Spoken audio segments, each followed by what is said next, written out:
Bonjour, je suis Bernard Lancelot, président de l'association Alpha International, et je suis très heureux de vous retrouver pour notre rendez-vous du mardi. Aujourd'hui, je vais vous parler de la révolution du sommeil. Alors, il s'agit d'une révolution bien pacifique, mais en même temps qui va être très bénéfique pour chacun d'entre nous. Vous savez, il y a 50 ans, on n'en savait pas plus sur le sommeil que les Romains. On croyait que pendant le sommeil, tout s'arrêtait. Or, il y a quelques années, il y a eu une explosion de découvertes sur le sommeil. Et notamment, on a découvert qu'on peut changer de vie, c'est-à-dire que la qualité de vie dépend de la qualité du sommeil. Et ça, c'est très important quand on sait qu'un quart des Français est insomniaque. En plus, le sommeil, c'est quelque chose qui nous occupe pas mal. 10 jours par mois en moyenne, ce qui fait environ 25 ans de notre vie. On passe 25 ans de notre vie à dormir.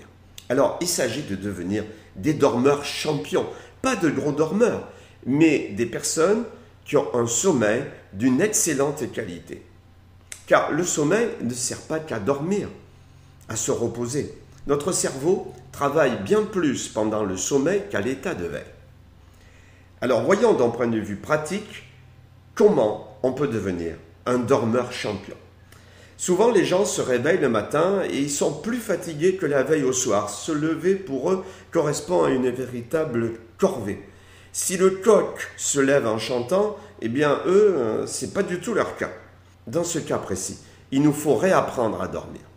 Voici quelques règles très simples que je vais vous indiquer et que je vous demande de suivre. Et souvent, les gens, en fait, ils ne les suivent pas, ces règles, par ignorance. Ils ne sont même pas au courant. D'abord, il va s'agir de respecter ces lois fondamentales du sommeil et ensuite d'éviter ce qui démolit le sommeil, comme par exemple le stress, les erreurs alimentaires ou un environnement négatif. Première règle à respecter, c'est la règle des cycles. La loi des cycles, c'est une des lois fondamentales de l'univers.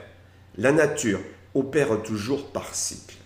En matière de sommeil, chacun a son propre cycle qui dure selon les individus entre 1h30 et 2h. Et chose importante, la durée de ce cycle ne varie pas le long de notre vie. Donc, il y a des heures préférentielles pour s'endormir. C'est ce qu'on appelle le train du sommeil. À ces heures-là, le train du sommeil passe. En clair, le cerveau sécrète des soporifiques pour nous aider à nous endormir, notamment un neurotransmetteur très important qui s'appelle la sérotonine.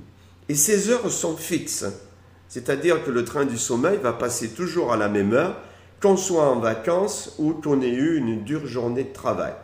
Le train du sommeil est toujours à l'heure. Alors comment repérer ces heures de passage de votre train du sommeil? Parmi les signaux, il y a le bâillement, la tête et les paupières qui deviennent plus lourdes, on a envie de poser sa tête. On se frotte les yeux, vous savez, la sensation de sable dans les yeux, on dit le marchand de sable passe. On décroche avec l'univers extérieur, si par exemple on était en train de parler avec des amis, on n'en a plus envie. Alors quand ces signes interviennent, notez-leur et vous verrez que 1h30 ou 2 heures après, vous allez avoir les mêmes messages qui vont se reproduire. Donc, vous notez l'heure et vous allez ainsi déterminer votre cycle. Ces heures correspondent au moment préférentiel pour vous endormir. Donc, il faut que vous vous arrangiez à ce moment-là à être au lit quand passe le train. Si vous faites ça, ça va vous aider à vous endormir rapidement. Deuxième règle, dormir un nombre entier de cycles. Et ça va vous permettre d'avoir un éveil triomphant. Pour 80% des Français, se lever est une véritable corvée. Ils sont plus fatigués que la veille même et se lèvent du mauvais poil. Alors que le réveil triomphant, c'est génial. On est heureux dès le réveil d'avoir une nouvelle journée à vivre. Alors comment faire? Eh bien, je le répète, il faut dormir un nombre entier de cycles. Sinon, ça équivaut à se réveiller à coups de massue. Si le cycle du sommeil est de 2 heures et que vous avez besoin de 4 cycles, Eh bien, si vous voulez vous réveiller le matin à 7 heures, il faut vous endormir le soir à 23 heures. Alors certains vont dire, mais si le train du sommeil ne passe pas à 23 heures, eh bien, si vous vous obligez à être au lit à 23 heures, au bout d'un certain temps, le train du sommeil va se décaler et arrivera à passer à 23 heures. En fait, il se décale de 2 minutes par jour. Voyons maintenant les erreurs qu'il ne faut pas faire si on veut bien dormir. D'abord, les erreurs alimentaires. Beaucoup d'insomnies, vous savez, sont liées à des troubles digestifs. Nous mangeons trop et donc il s'agit de moins manger, mais tout en moins mangeant, de manger mieux. Donc, mangez plus le matin et moins le soir. Et jamais ne vous couchez à moins de 2 heures après le repas du soir. Il y a aussi des éléments qui sont favorables ou défavorables au sommeil. Parmi les choses qui sont favorables, il y a les laitages. Les laitages contiennent du calcium et le calcium a un effet sédatif. Il y a également la laitue. La laitue, la salade laitue, contient un soporifique naturel. En revanche, parmi les choses défavorables, donc il vaut mieux éviter, il y a les excès de viande, les sucres annexés, les fritures, les boissons excitantes, comme par exemple le thé, le café, le cola. Ce genre de boissons, il ne faut jamais les prendre après 16h30. Le chocolat, et bien sûr, pas de vitamine C le soir. Toutes ces choses-là, en fait, excitent, donc vont contrarier votre sommeil. Et ensuite, il y a le stress. Alors, comment définir le stress? C'est une réponse de notre organisme à un changement. Et normalement, on fait face à ce changement soit par le combat, soit par la fuite. Et donc, combat et fuite sont des réactions de défense salutaires. Et l'intérêt du stress, c'est que ça va nous donner un surcroît d'énergie qu'on va pouvoir déployer soit dans la lutte, soit dans la fuite. Le stress nous mobilise pour l'action.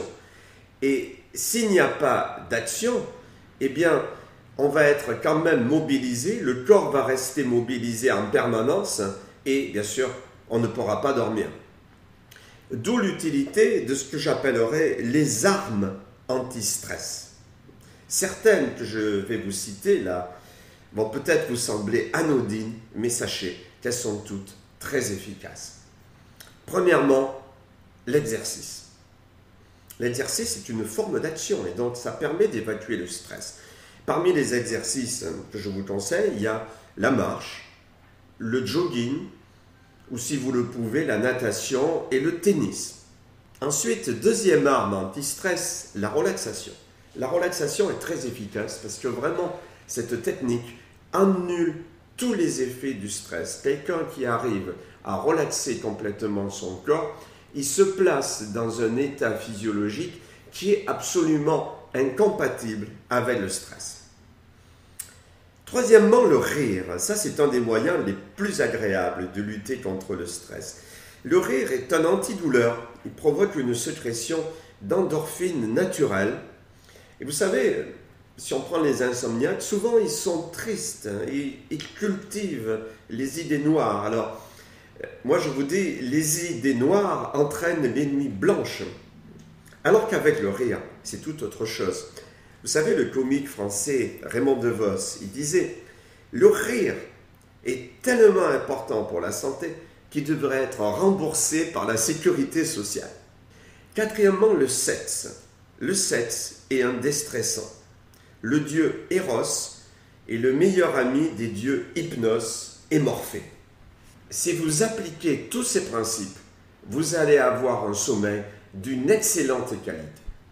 La conférence aujourd'hui est courte, mais je vous demande de bien noter toutes ces instructions et de les appliquer dès aujourd'hui.